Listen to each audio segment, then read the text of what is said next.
I never expected my life to change so drastically in an instant. You can long for something for years, only to realize, once it happens, it's not what you imagined. That realization hit me the moment I first held my son, my long-awaited child. He was minutes old, yet confusion gripped my chest. I should have felt pure joy, kissed my wife's forehead, and thanked fate for making me a father. Instead, dread crept in. His features, his hair, his eyes, the curve of his lips didn't resemble me. I told myself newborns can look generic, that it was the hospital lighting, but something felt off. Rachel, exhausted and drenched in sweat, lay back on the pillow. The delivery had been rough, so I swallowed my doubts. I forced a smile. "He's here, Rach. Our prayers have been answered." She only nodded, her eyes filled with love, but also something else. Caution, as if she were studying my reaction. That was the moment I should have known something was terribly wrong. We'd been married just shy of 6 years. For the first 5, Rachel and I tried to conceive. We visited countless specialists, sat under the scrutiny of fertility doctors, endocrinologists, and counselors, hoping someone might pinpoint an issue. We tested every angle, her hormone levels, her ovulation cycle, my seeds count. Each result returned a big normal. Nothing. Every test declared we were both perfectly capable of producing a child. Yet the years slipped by without a single pregnancy. Month after month, heartbreak followed heartbreak as her period arrived. We grew increasingly desperate. One afternoon, maybe 3 years into our marriage, Rachel came to me with an idea. She was wringing her hands and wearing the anxious expression she got whenever she was worried I would oppose her. "Daniel," she said softly, "maybe we should consider using a donor." Her words rattled in my chest. I already knew what she meant. Donor seed. Even though I had no medical evidence that I was the problem, the possibility that she might not trust my fertility gnawed at me. But more than that, I wanted our child to be ours. I wanted to pass on my grandmother's green eyes or my father's stubborn chin. The thought of raising a child with another man's DNA made me uneasy. My immediate response was harsh, though I tried to soften it. "No," I said, shaking my head. "I'm sorry, Rachel, that's not an option for me. Let's keep trying on our own. One of these days, God willing, something will click." She stared at me a long moment with those dark, searching eyes. "But it's been years. And the doctors keep saying everything is normal. Why can't we—" "No," I repeated more firmly, all the while feeling a pang of guilt in my gut. "I can't do that." She didn't argue further. Something about her subdued acceptance should have clued me in that she had a plan brewing. But I pushed any suspicions away, content to have the final word. We tried for a child month after month, heartbreak after heartbreak. Just as we neared hopelessness, Rachel missed her period and tested positive. That day was the happiest of my life. I dropped to my knees, tears in my eyes. 5 years of prayers had been answered. The pregnancy went smoothly, with typical nausea and exhaustion, but Rachel insisted on attending appointments alone. "You're working so hard, Daniel, it's just a routine ultrasound," she reassured me. I wanted to be there, but felt guilty missing work, so I let it go, never suspecting a deeper reason. Then came the big day. After a grueling labor, Jason was born. His first cry filled the room. When the nurse placed him in my arms, a strange unease gripped me. I tried to ignore it, but the feeling wouldn't fade. Back home, I drowned my doubts in fatherly devotion, feeding, changing diapers, singing lullabies. Rachel rested, eyes lighting up at Jason but flickering with worry whenever she looked at me. I dismissed it as postpartum anxiety. Still, something gnawed at me. Jason's hair was darker, wavier. His ears had a shape unfamiliar to mine. Babies change, I told myself.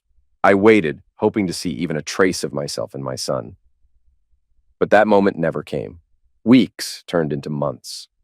The more Jason's features developed, the less he looked like me. It wasn't just mild differences.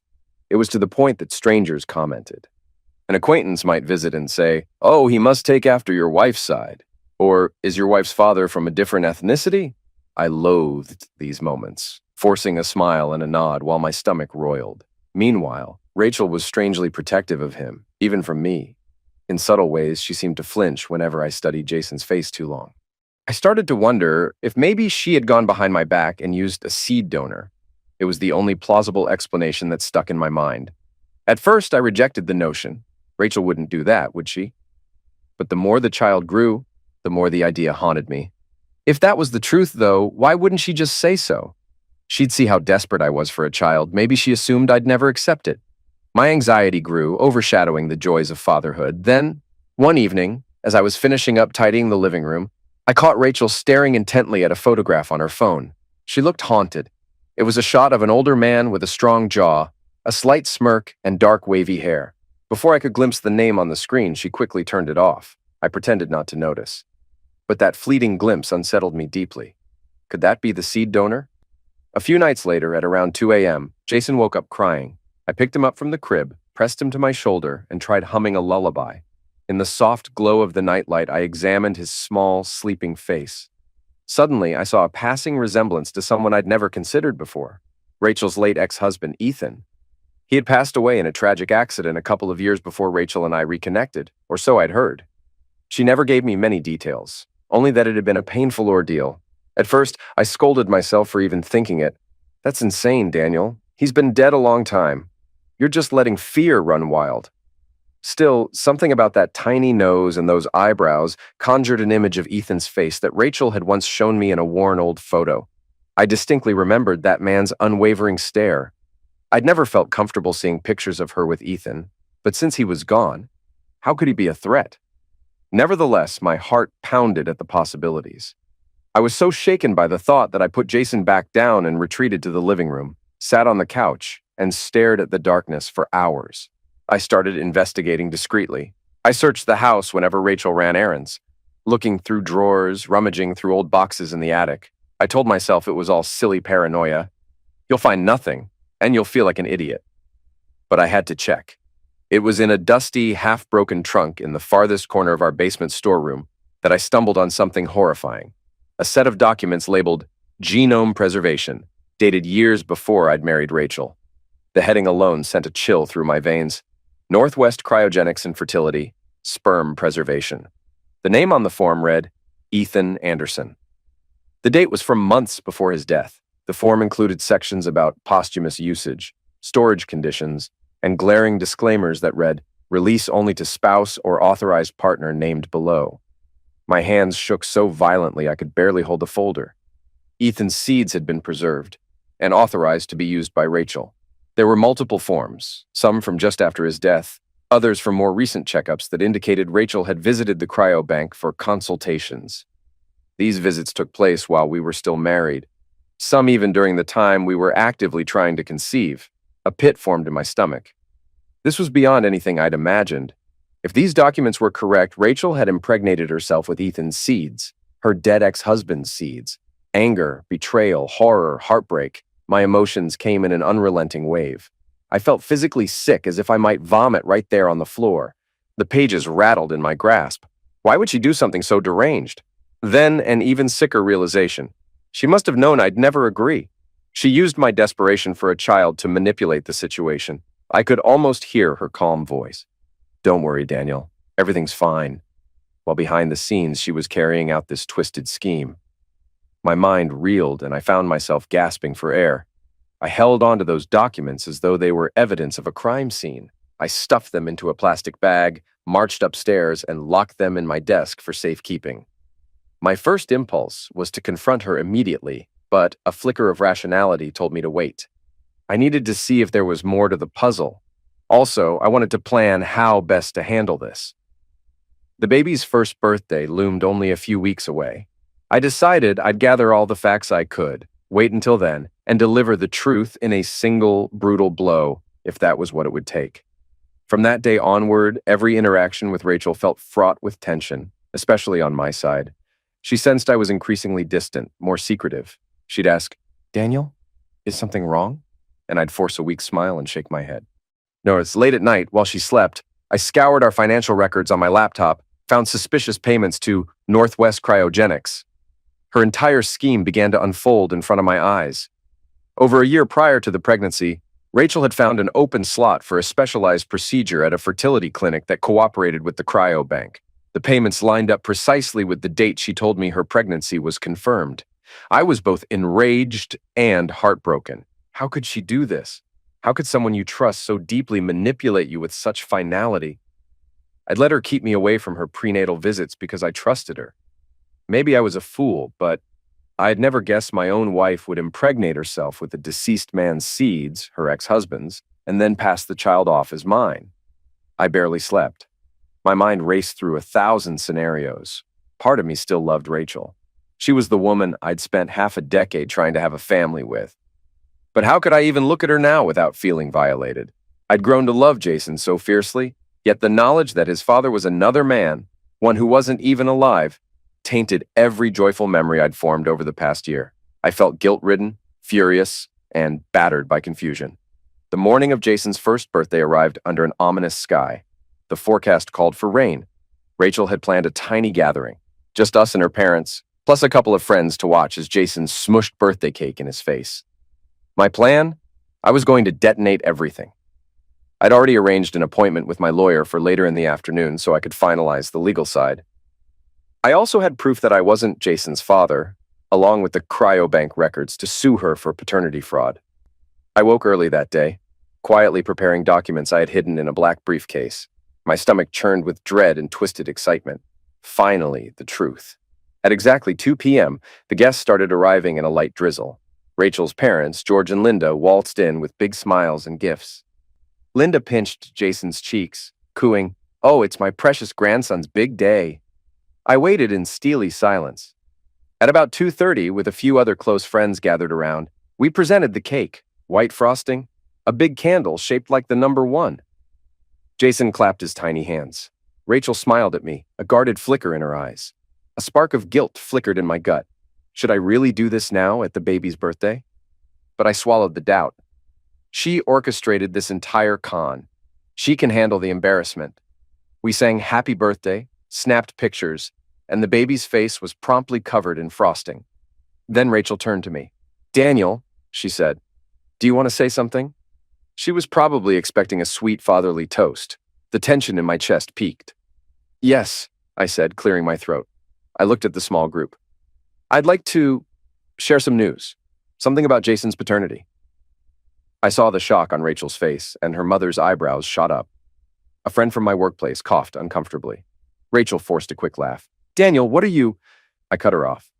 I know about Ethan's seed, Rachel," I said, my voice wavering with anger. "I found the documents in the basement, the cryobank records, the procedures, the bills. I know Jason isn't mine." A stunned silence. Rachel's parents wore matching looks of confusion. Rachel's face went ashen, her lips parted in a silent plea. Then the room exploded with noise. "What is this madness?" Linda demanded, glaring at me. "What do you mean, not yours?" Rachel's eyes filled with tears. "Daniel, please, can we talk about this privately?" She glanced around at the startled guests. "This is Jason's birthday. Why—" But she couldn't finish. George, her father, snapped at me. "You're spouting nonsense. That baby is my flesh and blood son. How dare you ruin this celebration with your cheap accusations?" I refused to stop. "It's not nonsense," I said, pulling a folder from my briefcase. "I have the proof right here. Here's the cryobank contract with Ethan Anderson's name. Here's the fertility procedure date, about a year before Jason was born. These are bank statements for the procedure. I also have blood test comparisons that clearly show I'm not Jason's biological father." Everyone gawked at the papers I held. Rachel looked as if she might pass out. The tension in the air was suffocating. Jason, oblivious to the chaos, babbled and tried smearing frosting onto Rachel's sleeve. George, voice trembling, said, "Rachel, tell me this is all some misunderstanding." She gulped, tears streaming, and she finally spoke in halting words. It's complicated. I used Ethan's seeds. But Daniel, we wanted a baby for so long, and you refused any donor. I didn't think you'd ever accept." "You used your ex-husband's semen?" Linda yelled, aghast. "When were you going to tell us? Oh my God!" She placed a hand on her cheek, shaky and furious. Rachel began sobbing. "You have to believe me. I did it for us. I wanted us to have a baby. And it's not like I was cheating with a living person or anything. Ethan was already gone." I cut her off with a bark of disgust. "You lied to me. You let me think Jason was mine for the entire pregnancy. You had me sign the birth certificate. You made me a legal father to someone else's child on purpose. That is the definition of paternity fraud, Rachel. We're done." Rachel collapsed to her knees, hugging Jason tightly, tears staining her cheeks. "Daniel, please," she sobbed. "We can work through this. I was going to tell you, but I was afraid you'd leave me if you knew the truth. I swear I wanted a child for our family, not just for me." I backed away, trembling with rage. Whatever you say, it doesn't matter. I've already filed for divorce. As soon as the hearing is scheduled, I'm suing you for paternity fraud. You tricked me into paying medical bills, forging paternal status. We're finished, Rachel screamed as I marched to the door. Her mother tried to block me, hissing, "What kind of man are you? Jason is your child, no matter whose material it is. You raised him for a year," her father added. "If your seed is broken, that doesn't mean you can weasel out of fatherhood. You had no proof that you weren't the problem. Maybe your so-called normal tests were inaccurate. My daughter did what she had to do. A real man would stand by his wife." Fury radiated through my veins. I clenched my fists. "Don't you dare talk about me being less of a man," I seethed. "Your daughter lied. She planned this behind my back, used her dead ex-husband's seeds, and tricked me into believing I was the father.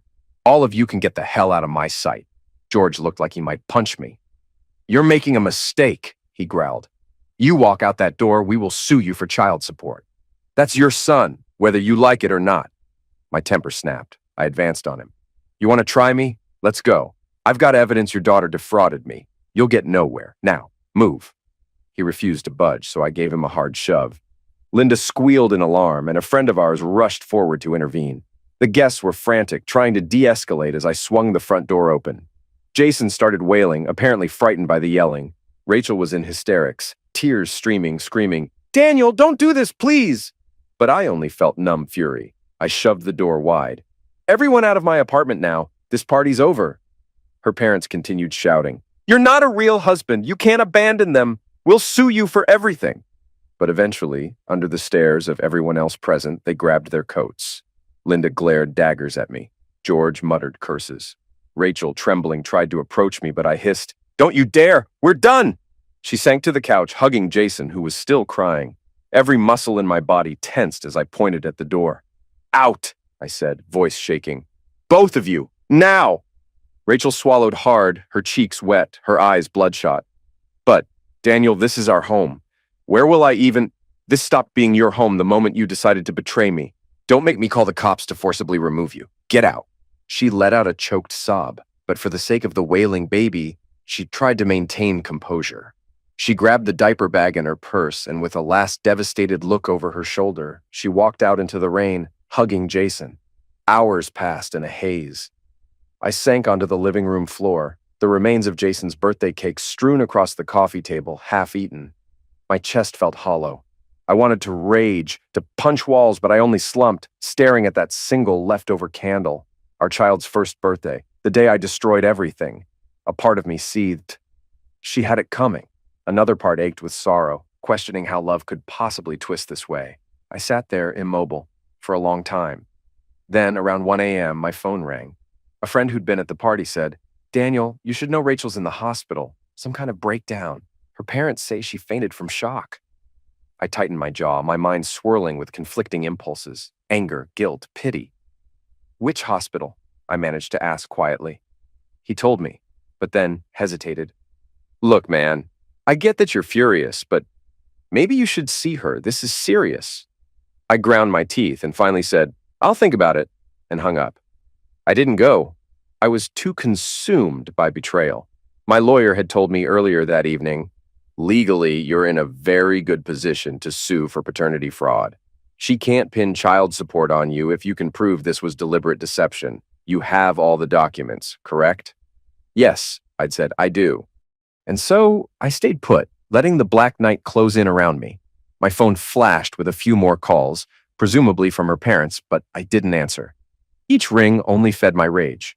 The next morning, a thunderous pounding rattled my apartment door. Without checking the peephole, I yanked it open. There stood George and Linda. They looked disheveled, eyes hollow as though they had been up all night.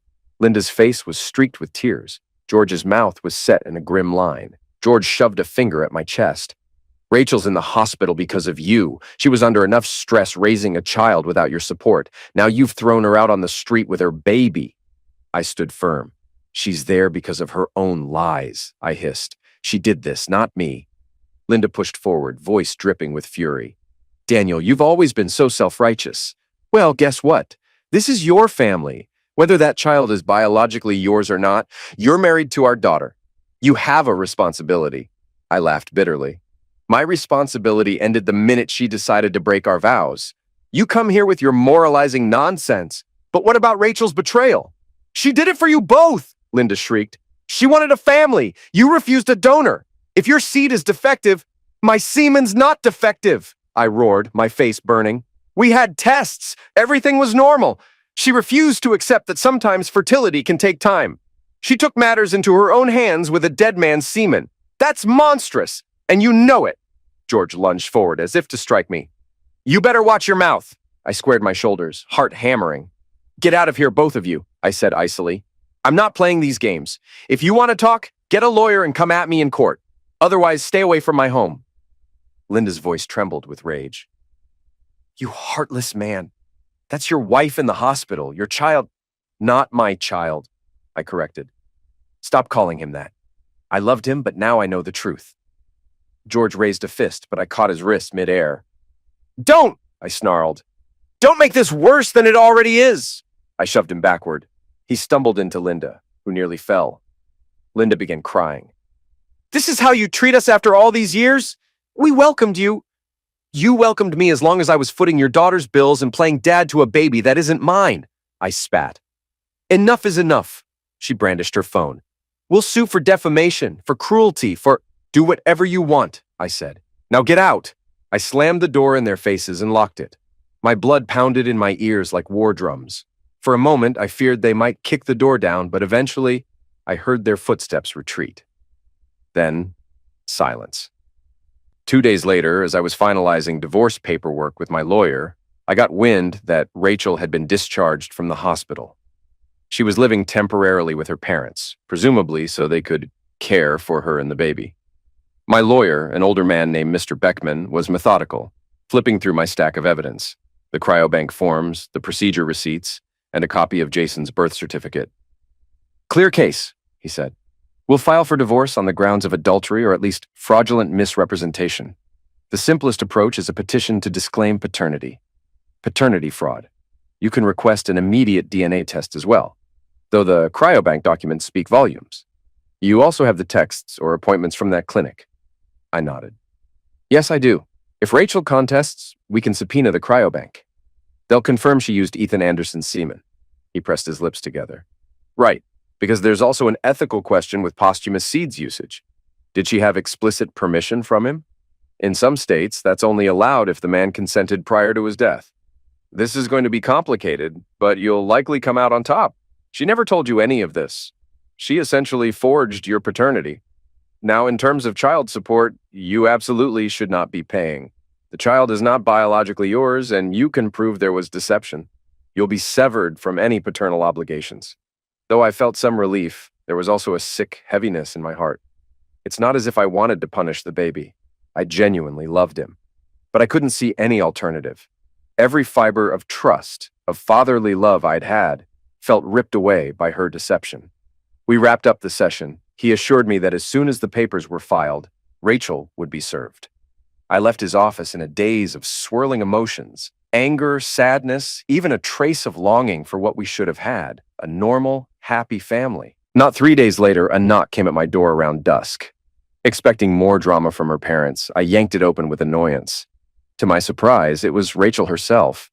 She looked pale, with dark circles under her eyes like she hadn't slept in days. She wore an oversized sweater, and for a moment, seeing her like that, battered by the storm of our broken marriage, triggered memories of simpler times. I forced steel into my spine, blocking the door. What do you want? I asked coldly. She seemed on the verge of tears, but her gaze was intense. Daniel, can we talk, please? 10 minutes, that's all I need. I hesitated. Part of me wanted to slam the door, but grudgingly I stepped aside. She slipped in, crossing the threshold with timid steps. I guided her to the living room. She perched on the edge of the couch, wringing her hands. You filed for divorce, she whispered. I got the papers. Yes, I said tersely, crossing my arms. She exhaled shakily, eyes brimming. Daniel, you have every reason to hate me. But let me explain. You refused the donor route, and I was terrified of never having a child. I wanted that so badly. You have no idea the loneliness I felt month after month when the test came back negative. And then I remembered Ethan had preserved seeds before his accident. She broke off, swallowing. We'd planned to start a family, once upon a time, but never got the chance. I told myself it was still Ethan's donation. He wasn't a random stranger. I thought, maybe this could be a solution. If it worked, I'd have a baby. We would have a baby. You'd be a father. I told myself you'd never have to know, that you love him unconditionally. I clenched my jaw. You decided to combine your new marriage with your old one, as if I was worthless. Did you ever consider telling me the truth beforehand? Or was that not convenient for your plan? She sniffled. I was scared you'd leave me. So I reasoned that once the baby was here, you'd love him enough that you wouldn't care. I know it sounds insane. Maybe it is, but I was desperate. Desperate? So it justifies lying to me, forging my name on paternity documents, making me a legal father to another man's child? I stared at her with contempt. That's not how partnership works, Rachel. You betrayed me at the deepest level. She pressed a hand to her heart. I never stopped loving you, Daniel. Even now, I do love you. Please, if we can't salvage our marriage, can we at least try therapy? I can explain everything, and maybe we can come to some kind of arrangement for Jason. He deserves a father figure, and you've already bonded with... Enough, I snapped. I stepped back, tears stinging my own eyes. The child I bonded with doesn't exist. That was an illusion. I'm not Jason's father. He's Ethan's, or more accurately, a child of technology brought about by your lies. She stood, tears glistening, reached out toward me. Please, I recoiled. Don't touch me. A sob tore from her throat. If you want me to sign the divorce, I understand. But I'm begging you, don't sue me. Don't drag this through the courts. I can't handle it.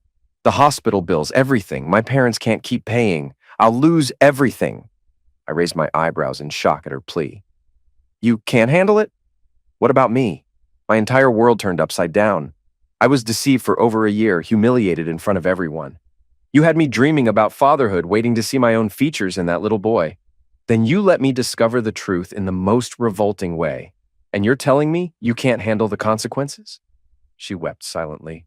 I'm so sorry. I was wrong. But please, we once loved each other. I did this for us. No, you did this for you. You never gave me the courtesy of a choice. My voice cracked with fury. Get out, Rachel. I'm not negotiating. Expect to be in court soon. She froze, heartbreak etched on her face. Then she trudged to the door, paused and whispered, I really did love you, Daniel. I wish you could see that. She left, quietly shutting the door behind her, leaving me in the emptiness. 3 weeks later, the divorce was well underway. Rachel had formally been served, and in a stroke of finality, I had her officially removed from the property deed. The place had always been in my name. The mortgage was under me alone, purchased before we married. The lawyer had swiftly processed an eviction notice against her as a protective measure, even though she was already gone. My message was loud and clear. Don't come back. She didn't. Her parents, in a last-ditch effort, tried to contact me, claiming I owed Rachel spousal support, threatening to smear my name in the local media. I recorded their calls and blocked their numbers, letting my lawyer handle any further harassment. The house felt hollow, but at least it was mine again, free of their accusations. In the weeks that followed, solitude engulfed me. The once lively house, filled with Jason's cries and laughter, now echoed with silence. It's better this way, I told myself. The alternative was living a lie. Late at night, I'd recall the moment I first held Jason, believing my prayers had been answered. That memory hurt the most. I'd let the sorrow and anger simmer until exhaustion finally took over. The court case was swift. With cryobank documents and proof of Rachel's deception, my name was removed from the birth certificate. Paternity fraud was recognized, freeing me from legal obligations. Rachel attended every hearing, frail and clutching Jason. Sometimes I'd glimpse his wide-eyed curiosity as he stared at the bright courthouse lights. He has no idea what's happening, but I reminded myself, he's not my child. The judge granted the divorce, citing irreconcilable differences and deception. Rachel wept as she left with Jason. Linda glared, and George was nowhere to be seen. I felt nothing, just a numb sense of closure. The gavel fell, and without a word, I walked away.